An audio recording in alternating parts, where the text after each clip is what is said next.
Domnul! Aleluia!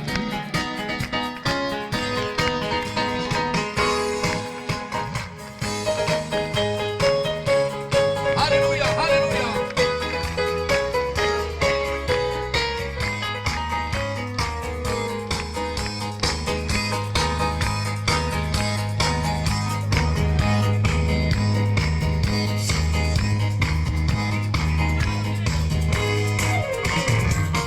Nu mai poți tu, poate el, poate el, poate el.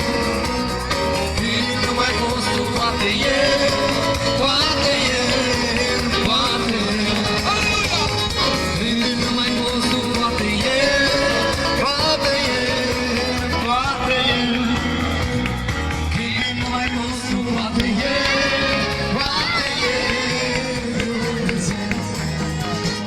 Trebuie să crezi, trebuie să crezi, tu trebuie să vezi în ajutorul tău. La tine vei chema, nu te va refuza, căci dacă nu mai poți tu, poate el. Când nu mai poți tu, poate el, poate el, poate el, poate el. Când nu mai poți tu, poate el, poate el, poate el, Dumnezeu.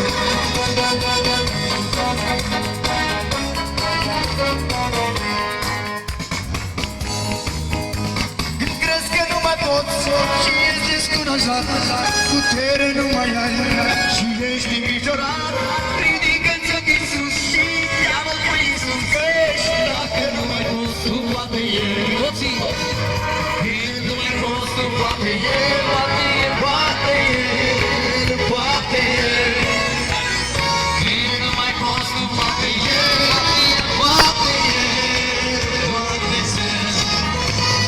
Când nu mai poți tu, poate El, poate El, poate El. Când nu mai poți tu, poate El, poate El, Dumnezeu. Evanghelia,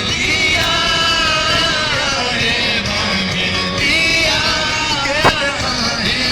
Evanghelia, si la zor, si la puterea.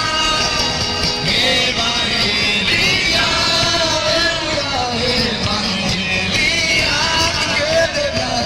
Evanghelia, si la zor, si la puterea. Vino nu primește, fericit nu este copil. Și ce le crede, ne dă mângâiere Dumnezeu. Ea ne iese harul, ne ajunge la mare și de zârce. Prin credință Domnul, o viață în cerul veșnic. Evanghelia, Aleluia, Evanghelia, Evanghelia, si la zor, si la puterea. Evanghelia, Evanghelia,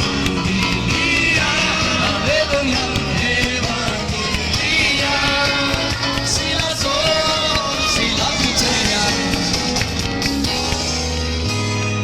Aleluia! Să zicem cu toți, trăiască Domnul! Trăiască Domnul! Trăiască Împăratul nostru! Vă mulțumim pentru seara aceasta minunată și vă dorim o noapte binecuvântată. Somnul să fie binecuvântat. Și eu cred din toată inima că și Domnul a lăsat binecuvântarea Lui peste noi. Și eu cred din toată inima că această casă de rugăciune se va vedea cât de curând în picioare. Slăvit să fie Domnul! Mulțumim Domnului pentru momentele acestea binecuvântate. Toți spre casele voastre, în liniște și în pace și cu Domnul Iisus Hristos în inimă. Amin. Vrei să-L primești tu pe Dumnezeu? Pentru toată viața. Doamne, te rog să-L primești și pe acest micuț, pentru că El a declarat că pentru toată viața te va primi. Primește-L, te rog, din inimă și din suflet și binecuvintează. Amin. Aleluia! Slăvit să fie Domnul, că îi împinge în împărăție.